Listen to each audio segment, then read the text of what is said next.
Good morning. How are you? Sorry, I got a little late. How are you? All well? Would you like to say something? No, we can start, sir. So, first of all, this is not the H-bomb. H-bomb is coming. This is another milestone in setting up and demonstrating to the youth of this country how elections are being rigged.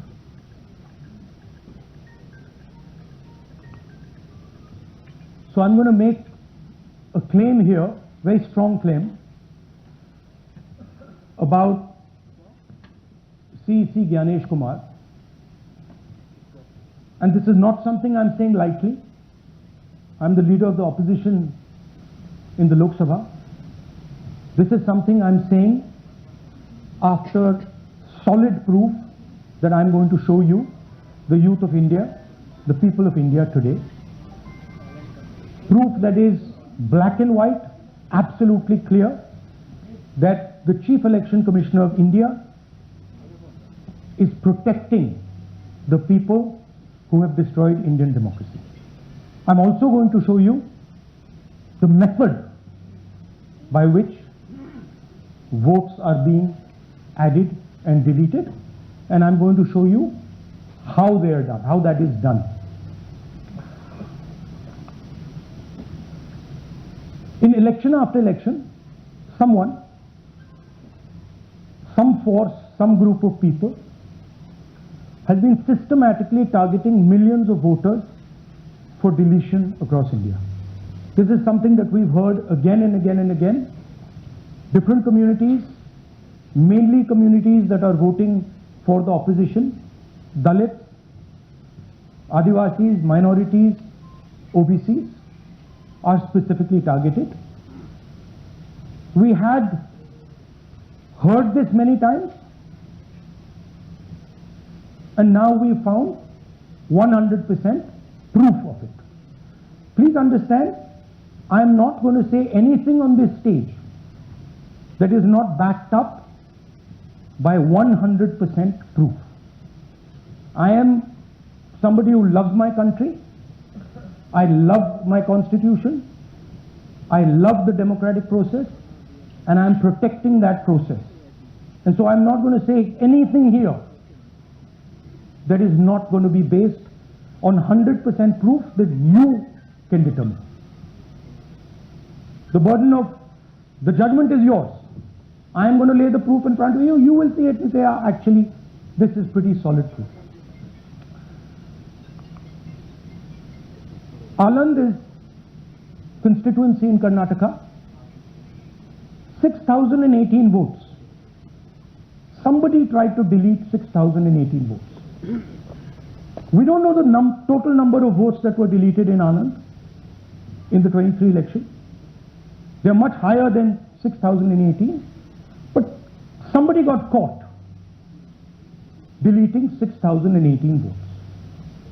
And it was caught, like most crimes, by a coincidence. What happened was,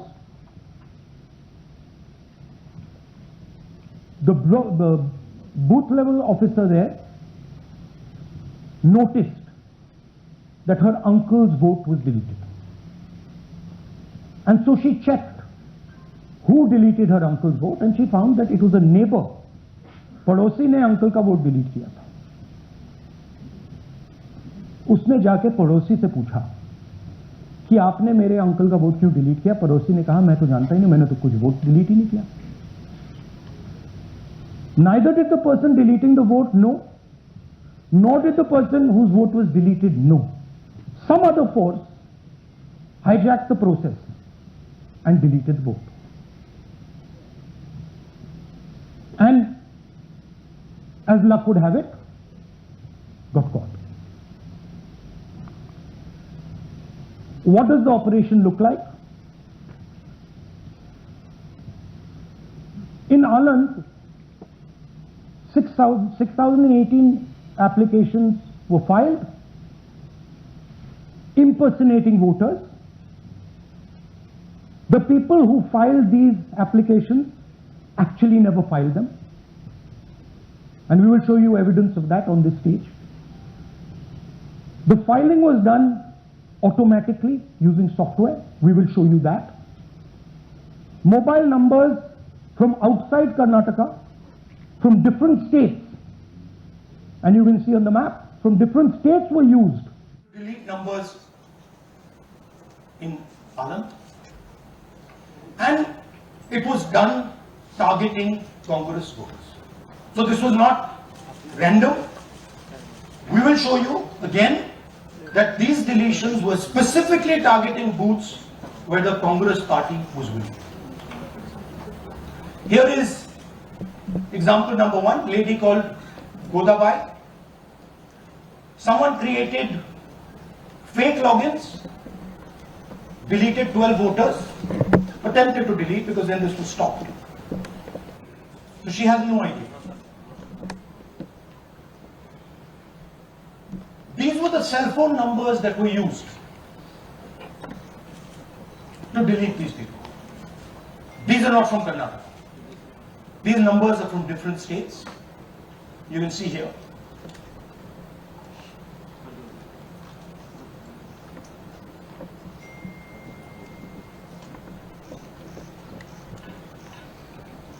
So the question is, whose numbers are these? How were they operated? Where were they operated from? Who generated the OTPs to disturb the process? Now these are questions that arise out of this. Here's example 2, Suryakant. This gentleman apparently deleted 12 voters in 14 minutes. He filled 12 deletion forms in 14 minutes. I'd like you to meet him. He's here. That's one of the people. That's one. Namaskar ji. Babita Chaudhary is one of the votes that he is supposed to have deleted. He is supposed to have deleted. This is the gentleman. ये इनका vote delete किया जा रहा था. ये कर रहे थे. इनसे आप पूछिए. बताइए. That's our candidate. कन्नड़ा में बोलिए. ನನ್ನ ಹೆಸರು ಸೂರ್ಯಕಾಂತ್ ಹಲೋ ನಾನು ಸರ್ಸಂಬ ಗ್ರಾಮದಲ್ಲಿ ನನಗೆ ನಾಲೆಜ್ ಇಲ್ಲದೆ ನನ್ನ ಹೆಸರು ಮೇಲೆ 9 ಜನರ ಲಿಸ್ಟನ್ನು ಡಿಲೀಟ್ ಮಾಡಿದ್ದಾರೆ. ಅದು ಯಾಕಂತ ಇವರು ನನಗೆ ಬಂದು ಕೇಳಿದ್ರು, ನಮ್ಮ ಹೆಸರು ನೀವು ಯಾಕೆ ಡಿಲೀಟ್ ಮಾಡಿದ್ರಿ ಅಂತ. ಅದಕ್ಕೆ ನಾನು ನಮ್ಮ ಸಾಹೇಬ್ರಿಗೆ ಹೇಳಿದೆ, ನಾನು ಡಿಲೀಟ್ ಯಾರಿಗೂ ಮಾಡಿಲ್ಲ, ಅಪ್ಲಿಕೇಶನ್ ಕೊಟ್ಟಿಲ್ಲ, ಆದರೂ ಡಿಲೀಟ್ ಆಗಿದೆ ಅದು ನೋಡ್ರಿ ಅಂತ. ಹಾಗಾಗಿ ತಹಶೀಲ್ದಾರ್ ಹೋಗಿ ಕಂಪ್ಲೇಂಟ್ ಕೊಟ್ಟಿವಿ. ಮತ್ತೆ ಕಮಿಷನರ್ ಇದು ನಮ್ಮ ಜಿಲ್ಲಾ ಎಲೆಕ್ಷನ್ ಇದು ಕಂಪ್ಲೇಂಟ್ ಕೊಟ್ಟಿವಿ. ನನ್ನ ಹೆಸರು ಮೇಲೆ 12 ಜನರು ಡಿಲೀಟ್ ಮಾಡಿದ್ದು ಇದೆ. थोड़ा ट्रांसलेट कर लीजिए. मेरे नाम पे 12 लोगों का नाम डिलीट किया गया है. हालांकि मुझे मालूम नहीं, मैं कभी किसी को मैसेज भेजा भी नहीं, मैं बुलाया नहीं. ये बबीता आके पूछने से पता चला कि मैंने मेरे फोन से ऐसा मैसेज किया, लेकिन असल में मैंने किसी को भी मैसेज नहीं किया. आप कुछ कहेंगे? नहीं? Thank you. Thank you. Third example, Nagaraj.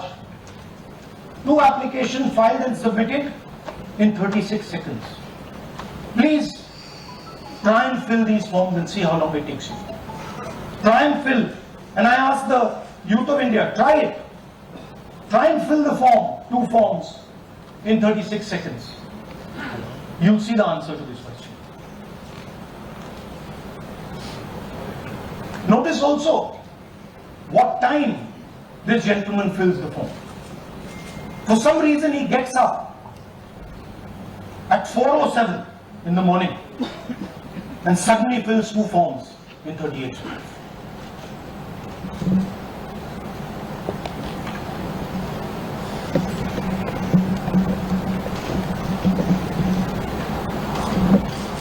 Now let's talk about how this is being done and why I'm saying and we are saying that this is being done in a centralized manner, and this is being done not using individuals but using software. Look at the serial numbers. Serial number 1, serial number 1, serial number 1, serial number 1. Serial number 1 means that this is the first person whose name, this is the first name in the booth. So a software is picking up the first name in the booth and using it to delete votes. So someone ran an automated program that ensured the first voter of the booth was the applicant. That same person got cell phones from outside the state, used them to file the application. And we are pretty certain that this was done in a centralized manner and it was done at scale. This was not done in a, at a worker level. This was done at a call center level. Okay?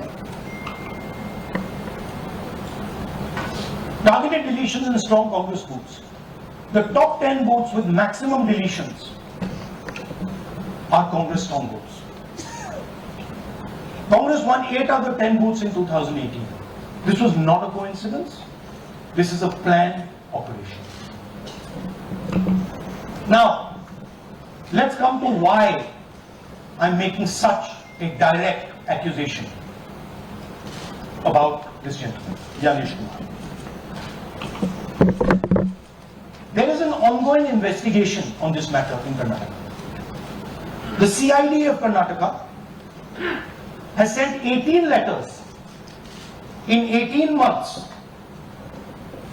18 letters in 18 months to the Election Commission. And they have asked the Election Commission for some very simple facts. Number 1, give us the destination IP from where these forms were filled. Number 2, give us the device destination ports from where these applications were filed. And number 3, most important, give us the OTP trails, because when you file, you have to get an OTP. 18 times in 18 months. The CID of Karnataka has written to the Election Commission for this, and they are not giving it. Why are they not giving it? Because this will lead us to where the operation is being done. And we are absolutely convinced where this is going to lead. I'll give you a little bit of the chronology. FIR is filed February 23. Karnataka CID writes to ECI requesting all details of these numbers and these transactions almost immediately in March. In August, EC gives a reply, doesn't fulfill any of the demands, and doesn't give us the information. Doesn't give the CID of Karnataka the information that will lead them to their destination. January 24, Karnataka CID writes to ECI again and says, please send us full information. No answer. Karnataka CID by September 25, last letter went in September 25, has written 18 reminder letters.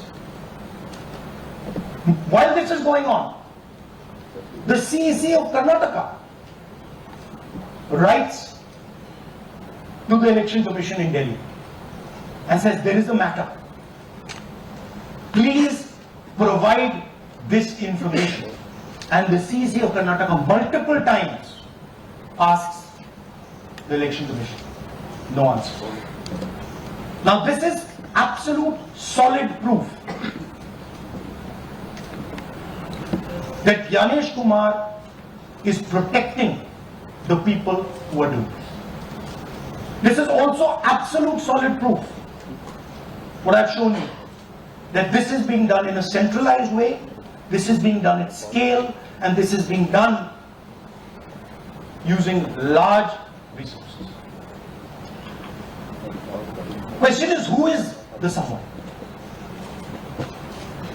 And the answer is with the EC today. The Election Commission of India knows who is doing this. And I want every single youngster in India to know that they are attacking this. And this is your future. When they are not giving this information, they are defending the murderers of our democracy. And it is important that every youngster knows this. Your jobs, your future, your aspirations all come from this instrument. And the Chief Election Commissioner, Mr. Gyanesh Kumar, is not telling the CID of Karnataka who is doing this. This is not an isolated case. There are many such cases. Here is another one. Maharashtra, Rajora, same idea. 6,850 targeted voters added. Anand we caught deletions, Rajora we caught additions. But the basic idea is the same. Phones from outside, people who are supposed to have added voters don't know that they've added voters, people who have deleted voters don't know that they've deleted voters. You can see, you might remember that, those names there, JW, JW, JW, JW from the last presentation. Same model. So it's the same system that is doing this. It's doing it in Karnataka, it's doing it in Maharashtra, it's done it in Haryana, it's done it in UP, and we have proof of all of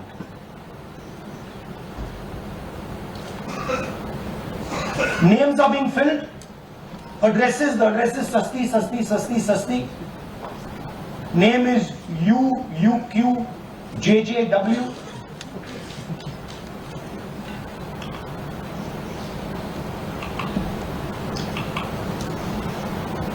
So, what are we saying here?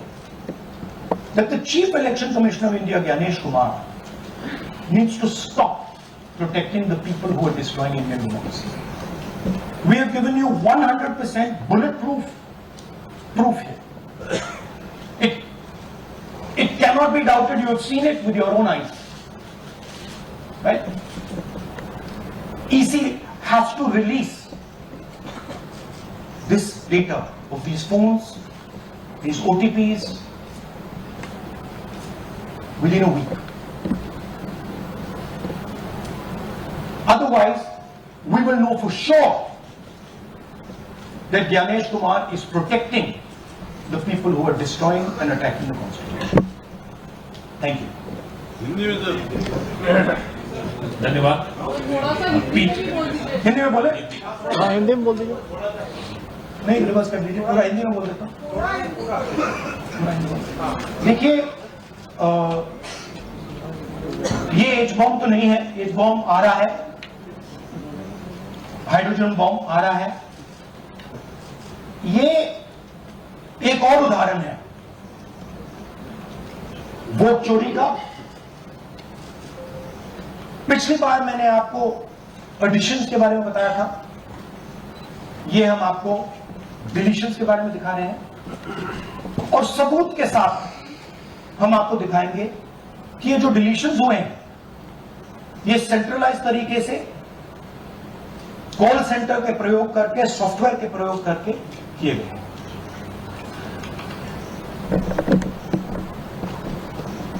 हमारे पास इस presentation में जो मैंने आपको भी दिखाया 100% सबूत है, प्रूफ है कि ज्ञानेश कुमार जी हिंदुस्तान के चीफ इलेक्शन कमिश्नर वोट चोरों की रक्षा करना है, और ये मैं आपको अभी दिखाने जा रहा हूं।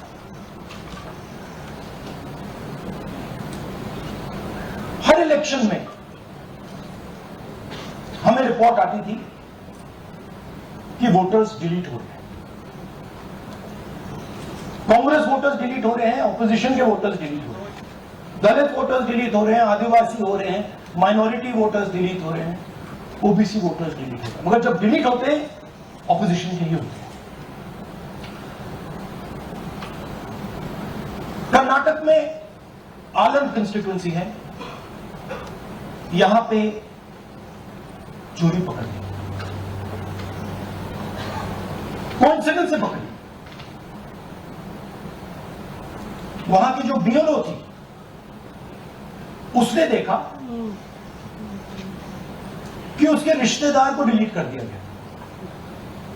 जैसे चोरी पकड़ी जाती है, कोई छोटी सी गलती हो जाती है, हटा जाती है।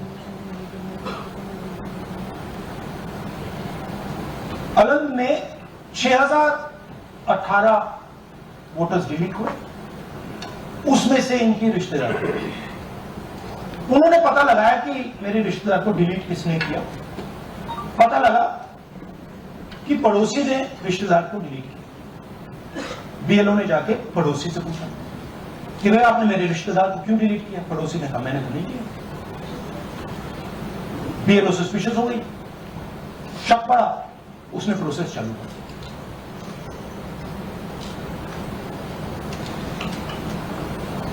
पता क्या लगा कि कोई ना कोई किसी ने अलंग में वोटर डिलीशन सिस्टमैटिकली ऑर्गेनाइज तरीके से, सेंट्रलाइज तरीके से किया। हमें यह नहीं मालूम कि आलंग में कितने वोटर डिलीट हुए, क्योंकि इससे बहुत ज्यादा हो सकते हैं। 6000, तकरीबन 6000 पकड़े गए, उस पर इन्वेस्टिगेशन हो गया। क्या पता लगा कि फाइलिंग ऑटोमेटिकली ऑनलाइन हो रही है। मोबाइल नंबर्स कर्नाटक के नहीं यूज हो रहे,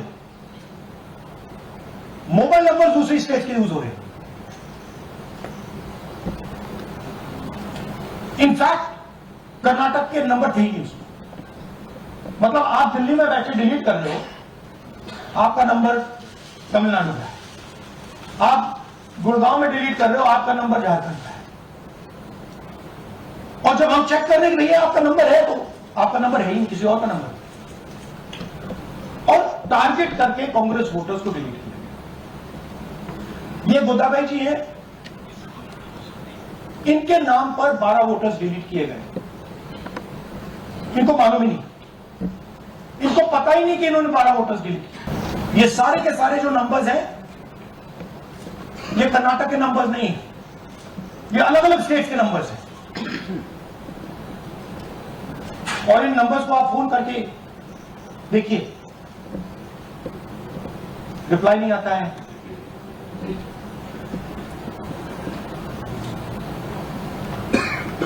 तो सवाल यह है कि किसके नंबर्स हैं, ये किसने ऑपरेट किए, जब इन्होंने ऑपरेट किए ये कहां थे,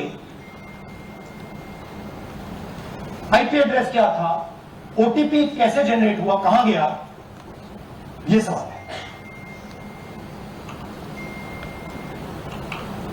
ये दूसरा उदाहरण, सूर्यकांत जी जो अभी स्टेज पे आए थे, इन्होंने 12 वोटर्स को 14 मिनट में डिलीट कर दिया। आप फॉर्म भरने की कोशिश कीजिए, डिलीशन फॉर्म भरने की कोशिश कीजिए, देखिए। और जब हमने इनसे पूछा कि भैया आपने ये कैसे किया, वो कहते मैंने तो नहीं किया, मैं तो जानता ही नहीं।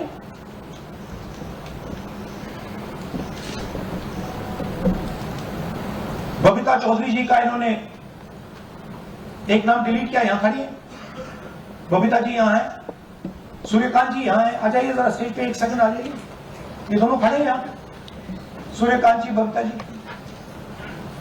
इनको मालूम ही नहीं कि इन्होंने डिलीट किया। Thank you.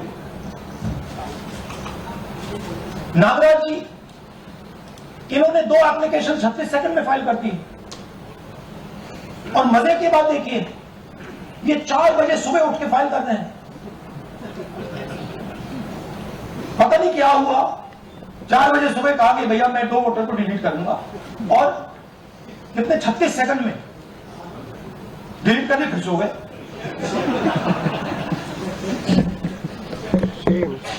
हमारी माइंड में पहले सवाल था कि क्या इलेक्शन कमीशन भी सो रहा है, मगर नहीं, सोया कोई नहीं है, जगे हुए हैं, सिस्टमैटिकली मदद हो रही है। ये देखिए दूसरी बात, जो भी डिलीट कर रहा है वोटर लिस्ट में उसका सीरियल नंबर 1 है। मतलब जो भी वोटर लिस्ट में पहले नंबर पे आता है वही डिलीट कर रहा है। 5वें नंबर वाला, 7वें नंबर वाला, 10वें वाला कोई नहीं कर रहा। तो हो क्या रहा है, सॉफ्टवेयर से यह काम किया जा रहा है। सॉफ्टवेयर प्रोग्राम कह रहा है पहला नाम निकालो और इसका प्रयोग करके डिलीट करो।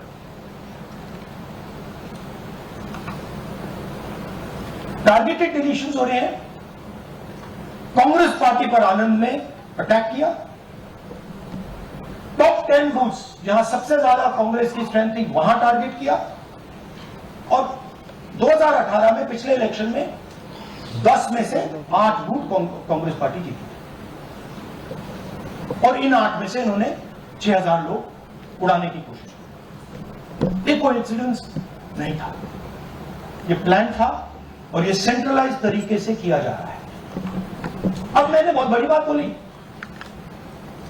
चीफ इलेक्शन कमीशन के बारे में मैंने बोला कि ये व्यक्ति वोट चोरों की रक्षा करता है।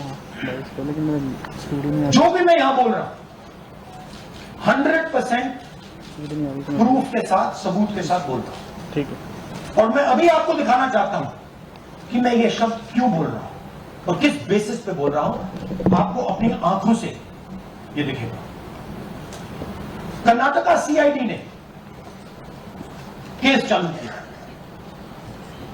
कि वोटर कौन है, ये फोन किसके हैं, ये आईपी एड्रेस क्या है, ओटीपी कहां गया, इन चीजों के बारे में इन्वेस्टिगेशन शुरू होती है।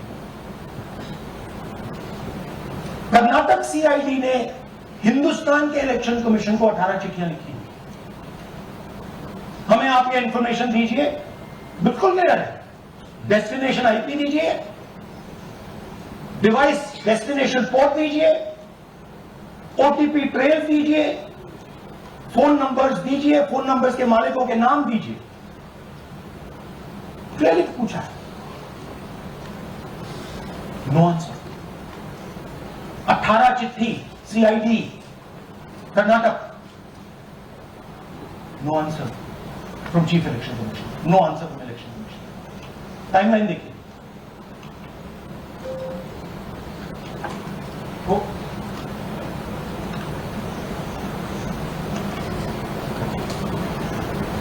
फरवरी 23 में इन्वेस्टिगेशन शुरू होती है। मार्च 23 में कर्नाटका सीआईडी चिट्ठी लिखती है ईसीआई को कि हमें सारे डिटेल्स दे दीजिए। अगस्त में इनकंप्लीट डिटेल्स दी जाती है, जिससे कोई इन्वेस्टिगेशन आगे नहीं बढ़ेगा। जिन चीजों की जरूरत थी वो नहीं दी, जिसकी जरूरत नहीं थी वो सारी दे दी। पहला सबूत। दूसरा सबूत, 18 बार रिमाइंडर लेटर गए हैं। आपको अगर सीआईडी एक बार लेटर भेज दे और आप नहीं गए, आप जानते हो क्या होगा। यहां पे इलेक्शन कमीशन को 18 बार लेटर गए हैं, कुछ नहीं हुआ है। बाद में क्या होता है, कर्नाटक ईसी इलेक्शन कमीशन को लिखता है, कहता है भैया हमें दे दीजिए, आपको इंफॉर्मेशन देना पड़ेगा। No reply. मार्च 25 में आखिरी लेटर सितंबर में गया है, कुछ ही दिन पहले। No reply from EC. यह है सबूत कि ज्ञानेश कुमार जी वोट चोरों की रक्षा कर रहे हैं, और ये ब्लैक एंड व्हाइट सबूत है, इसमें कोई कंफ्यूजन नहीं है।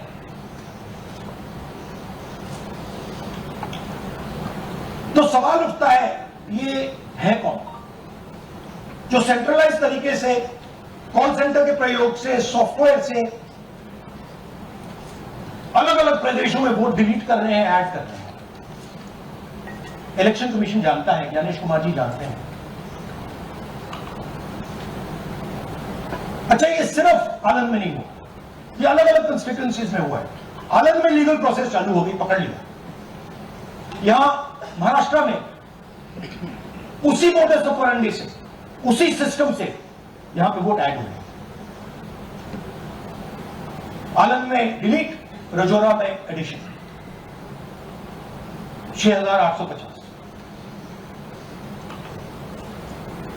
आपको याद होगा पिछले प्रेजेंटेशन में मैंने आपको नाम दिखाए थे, ये देखिए वही नाम यहां है। वही सिस्टम महाराष्ट्र में चल रहा है जो कर्नाटक में चल रहा था। नाम वैसे ही है, JW JW JW, पता वैसा है, JW JW, नाम यू ऐसे किसी ने टाइप करके लगा दिया। तो जो ये काम कर रहा है, ये उत्तर प्रदेश में, हरियाणा में, बिहार में, कर्नाटक में, महाराष्ट्र में वही कर रहा है।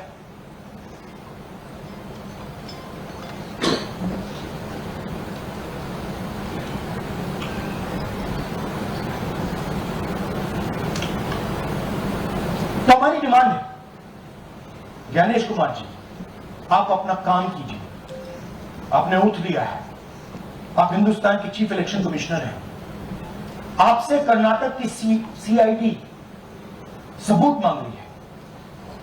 आप कर्नाटक की CID को यह सबूत 1 सप्ताह के अंदर दे दीजिए, नहीं तो पूरा हिंदुस्तान के सारे युवा इस बात को एक्सेप्ट करेंगे कि आप हिंदुस्तान के कॉन्स्टिट्यूशन, हिंदुस्तान के संविधान की हत्या में शामिल हो, हिंदुस्तान की संविधान की रक्षा नहीं कर रहे हो, और वोट चोरों की आप मदद कर रहे हो।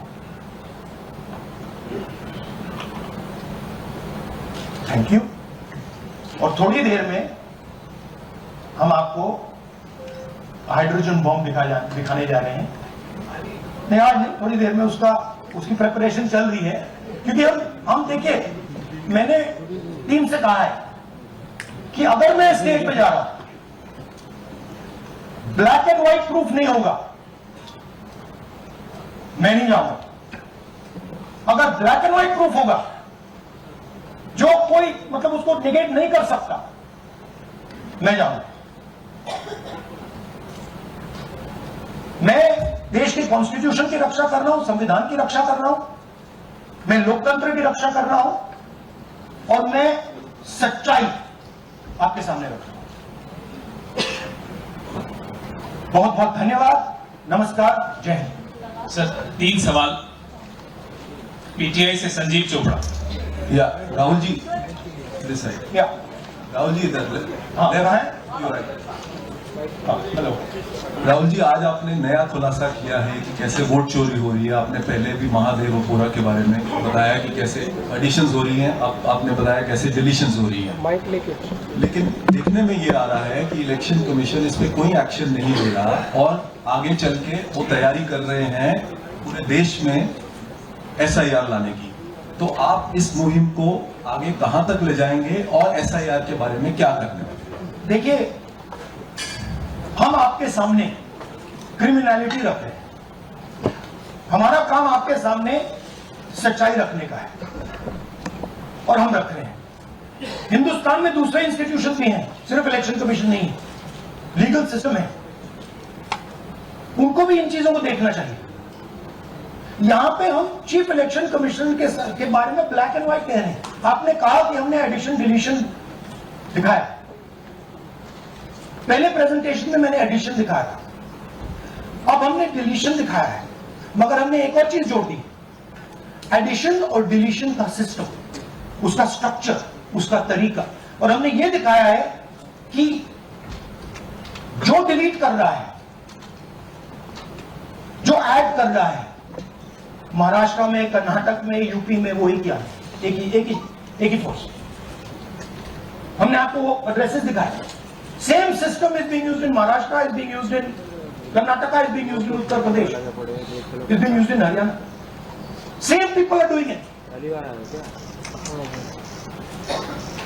एएनआई से सिद्धार्थ, एएनआई।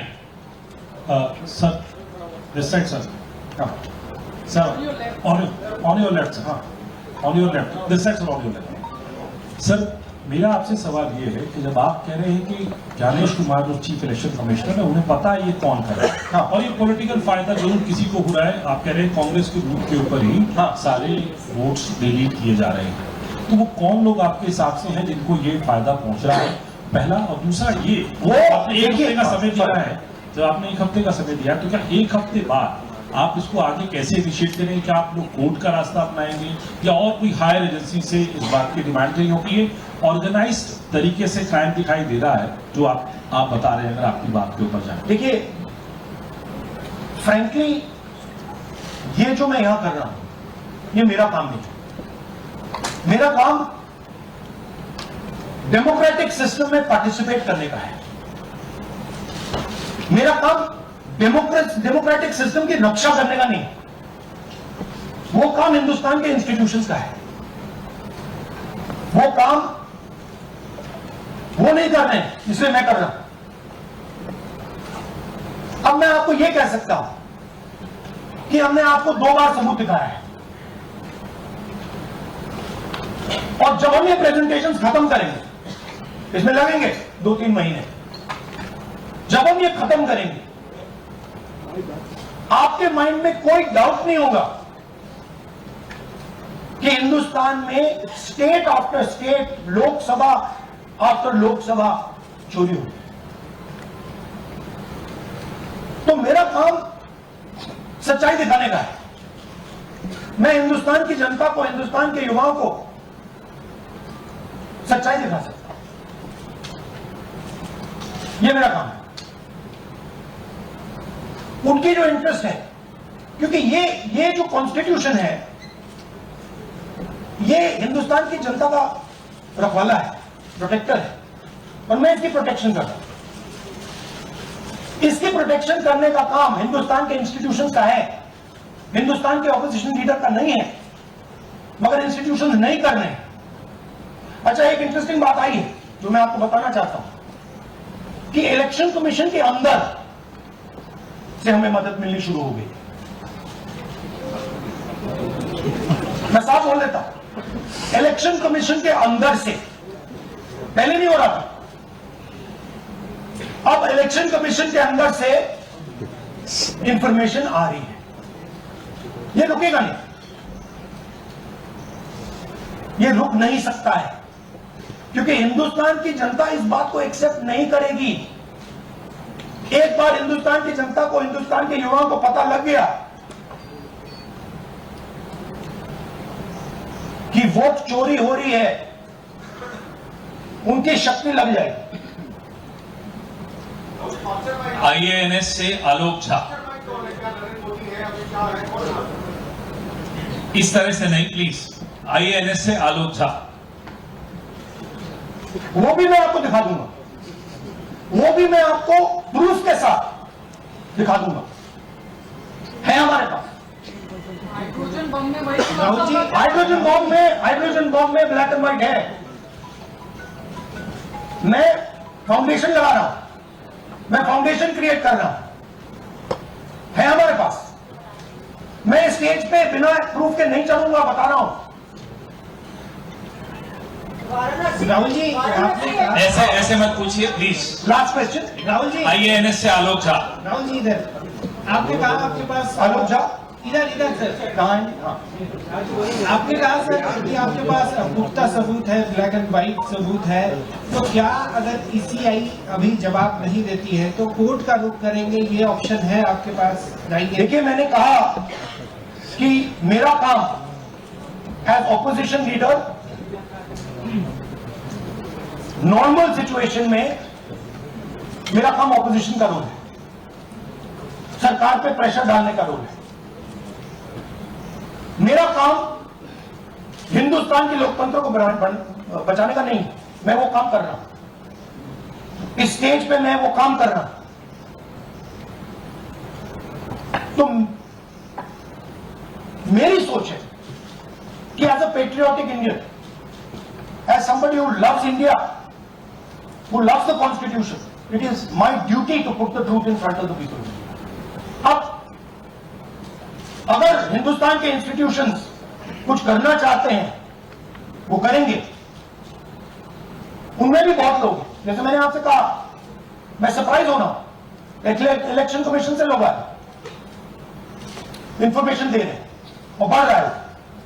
सर, क्या जब तक सीईसी ज्ञानेश कुमार अपने पद पर हैं, जैसा कि आप कह रहे हैं कि वो फ्री एंड फेयर इलेक्शन होने नहीं देंगे, तो तब तक इलेक्शन का मतलब क्या रह जाएगा? क्या आप इनको हटाए जाने की या इनकी मांग?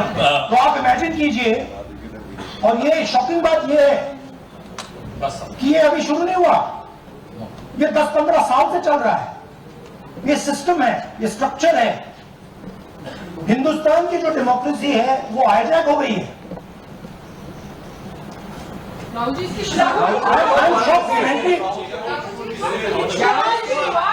Democracy, brothers and sisters, democracy can only be saved by the people of India. Nobody else can save democracy.